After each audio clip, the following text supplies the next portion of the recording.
Hey, Art of Likability family. This week's episode is brought to you by the good folks over at FreshBooks Accounting. They completely updated their software to make it really super simple. So if you need to send out invoices, get paid online, and keep track of your expenses really simply, they got you covered. Go to freshbooks.com/Arel. They're going to have a little section that says, "How did you hear about us?" Make sure to put the Art of Likability podcast and get a 30-day free trial.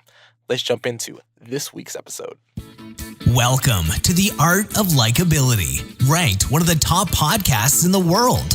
In this podcast, you'll discover how to leverage likability to build stronger relationships, lead more efficiently, close more sales, and keep customers happy while increasing success in your professional and personal life. Let's jump in with your host, Arel Moody. What's going on, Art of Likability family? Arel Moody here, your host of the Art of Likability podcast, where you learn the strategies.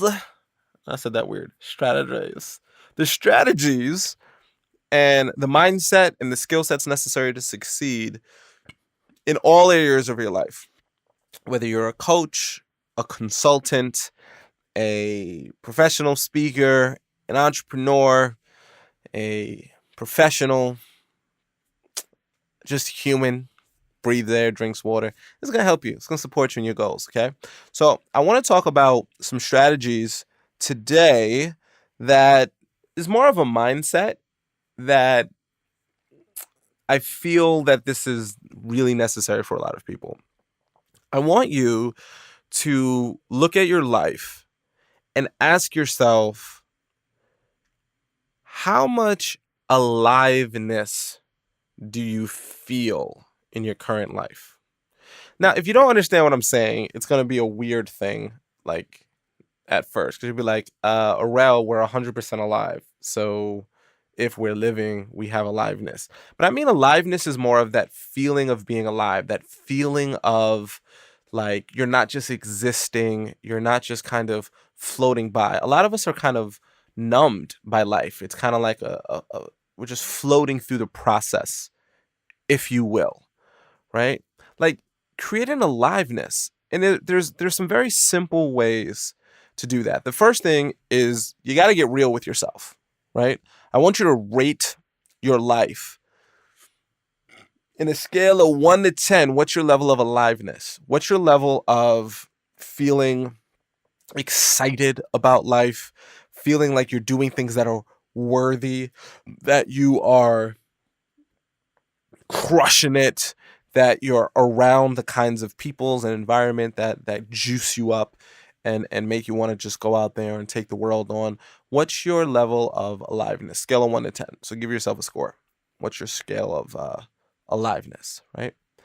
And I would encourage you, as you get present to this number, whatever it is, scale of 1 to 10, 10 being the best, 1 being the worst. You know, if you're not living at a 9 or 10, then there are some adjustments that need to be made, right? How do you make these adjustments? I'm going to give you some suggestions, okay? But I would encourage you to start making decisions based off of, how alive does this make me feel? Like, am I living life? Because life is short, it's not guaranteed. Things can come and just absolutely turn our lives upside down in just, snap of the fingers. So the moments we do have that are alive, we should appreciate, And I'll tell you this, a friend of mine, named Dwayne Spires, he said this to me and I liked it. He said, if you have a problem that can be solved with action, then you don't really have a problem, right? Like, if you have a problem that can be solved with action, then you don't really have a problem. Because you can solve that problem. Real problems are things, that maybe are outside of your control or you can't solve. But if a problem can be solved with action, you're all right. So if you're like, Arel, my scale of aliveness is at like a 5. I ain't happy about that. Well, you can solve it. I'm going to give you some actions you can take. So just know there's something you can do. The very first thing I would encourage you to do, number 1, is do something brand new. Something you've not done before. Maybe go to a play you would never go to, or go skateboarding if you don't go skateboarding, or go scuba diving if you've never done that, or go to, the ballpark and play ball if you've not done that in a while. Do something that you haven't done, you know?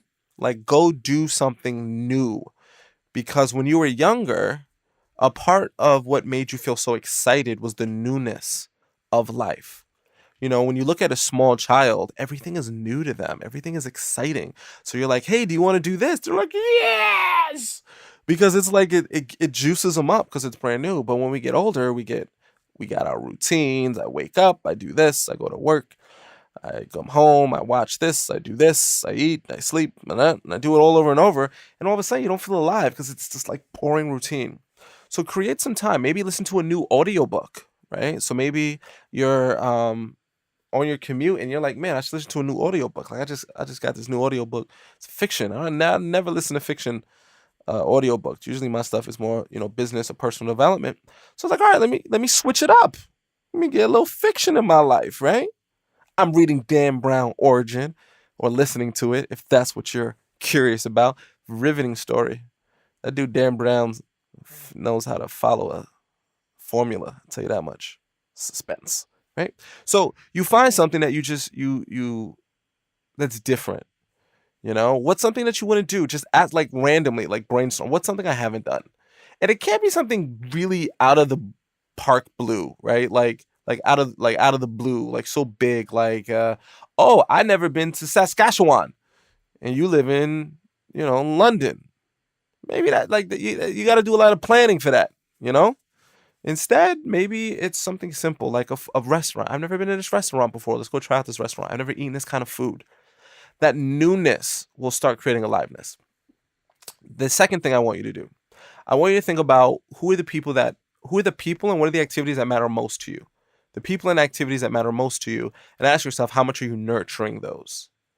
How much are you nurturing the people that matter most to you? How much are you nurturing the activities that matter most to you? I tend to find if our aliveness is not at a close to a 9 or 10, odds are we're ignoring the things that matter spiritually, physically. Maybe you're not going to religious services or spiritual services enough. Maybe you're not going to the gym enough.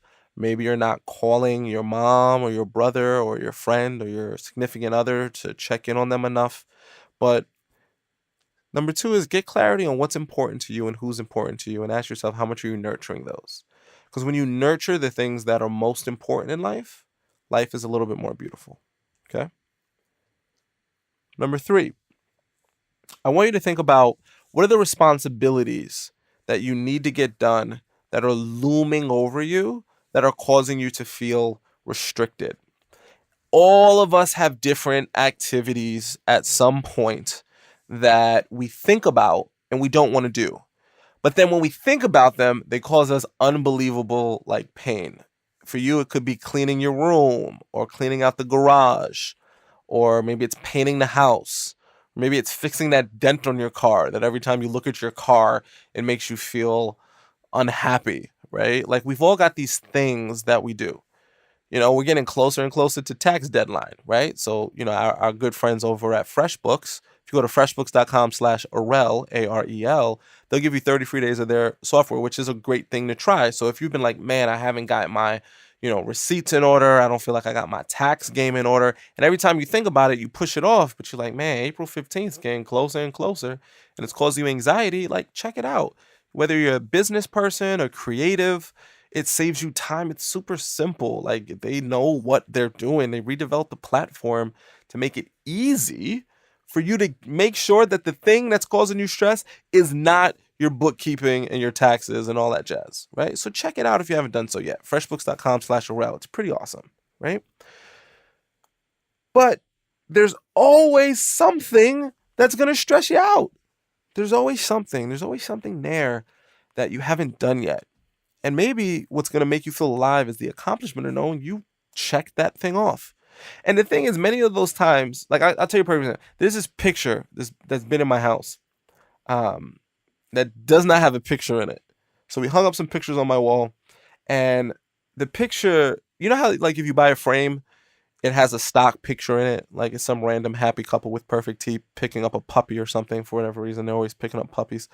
So I got this frame and it's like, man, like it's hanging up on my wall. I got this random person holding a puppy with my friends, family, and relatives. And I'm like, I got to change the picture. So, like, me changing it, the funny thing about it is it doesn't improve the quality of my life significantly, right? It's not like, oh, now that I have that picture replaced, but it's like I checked it off the list. And it's like, yes, it's done. And then maybe, I don't know, the picture of the family and friends, they like make me feel happier versus the random stock photo person who's a real person. Clearly, I just don't know. So these things will make you feel more alive. It gives you a sense of um, achievement. Now, the fourth one I'm going to share with you, you're going to like it and you're going to hate it because it's powerful. So I want you to imagine that everything in your life gets wiped away, right? All the things you have, the responsibilities you have, all that stuff gets, wiped away. And you have to rebuild starting tomorrow from scratch.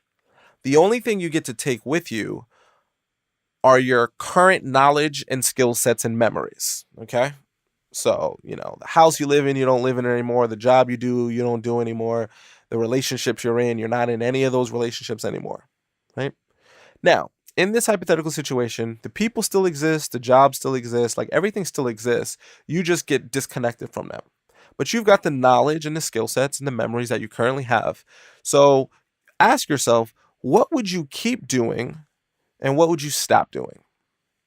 So, for example, if you could like get out of your current relationship and not have to be in it anymore, and that sounds like a relief to you, well, maybe you shouldn't be in a relationship anymore. Don't kill a messenger. Okay. If you could start up and you no longer lived in your house, the house you're living in, and you can live in any house, and the current house you live in still exists, you're just not in it anymore, but you can get back into it with the knowledge, skill sets that you have. Would you live in the same place that you live? Well, if the answer is no, maybe it's time to get it to move, right? But if you're like, no, I love my house, Aurel, I like it here, then you stay. Do you get how this little activity works? So you look at your life and imagine everything you were separated from everything, but it still exists. You can get them back with the same knowledge, skill sets, and memories you have. What would you choose to rebuild and get back, and what would you choose to do differently? It's a really good question. It'll kind of give you a sense of how much of your activities are facing things that don't make you alive. And you kind of owe it to yourself to take the steps, no matter how long it takes, to make yourself feel alive. So, what's your alive quotient? Scale of 1 to 10. How you feeling? Do you wish you never listened to this episode because it's going to force you to take actions that make you feel uncomfortable? Good. That's called feeling alive if you're feeling uncomfortable. It's part of the process. So, I encourage you to not just listen to this podcast. I encourage you to take action with it. I encourage you to ask yourself, what do you need to do? Maybe you need to start a conversation with someone. Maybe you're like, you know what? I need some new friends, or maybe I need a new boyfriend, girlfriend. I don't know what your situation is, right? Well, we have that online course that shows you how to start and keep a conversation going with anyone. Just go to artoflikability.com. You can see our courses. We got the interview manual. If you got an interview coming up, you want to ace it. We got a ridiculously high success rate on that. So just get it. Consume the information. It will absolutely transform your life. I really do believe that. And, maybe you just need to clean your room. Maybe when you look around, it makes you feel unhappy. Clean it. Set the time. You may not feel alive when you're cleaning it, but you will feel fantastic when you're done. And you know what? Maybe you just need to hire somebody. I tell you what, I've had some situations where my house got out of control because life, and you hire someone and they get paid and they get paid. So they're happy to do it. It costs you maybe, I don't know, $100, $200 or something, but then your house is clean. Like, ask yourself, like, if you say, oh, around $200, that's wild. But if your house is causing you stress because it's not clean, right? And maybe you're gonna go to eat out. Maybe you don't eat out, you eat Subway. Eat a 6-inch or a foot long. And save the extra $13 on your $20 meal you were gonna eat out or whatever. And you save up so you can get that house cleaning. That will clear your mind and make you happy. Totally worthwhile. But you gotta feel alive. So I want you to ask yourself, what's my alive quotient? 1 to 10. How alive am I feeling? Switch it up. Do something different. Nurture the things that are important to you, that you care about. Cross the things off your list that are causing you stress. And If you had to rebuild everything, rebuild a life that would make you happy, and then realize you can actually do those things. You don't have to wait for a hypothetical situation for things to be wiped away. Okay? So I hope this information is helpful. I hope that it's useful. The information won't help you, but the application of the information will transform your life into greatness. All right? So I'm out of here. Sending you a big old high five. Make sure to subscribe and leave a 5-star review, by the way. I appreciate it. You are awesome. Thanks for listening. Make sure to subscribe to our podcast, The Art of Likability, and reach out with any questions you have. Until next time, remember, my friend, you are awesome.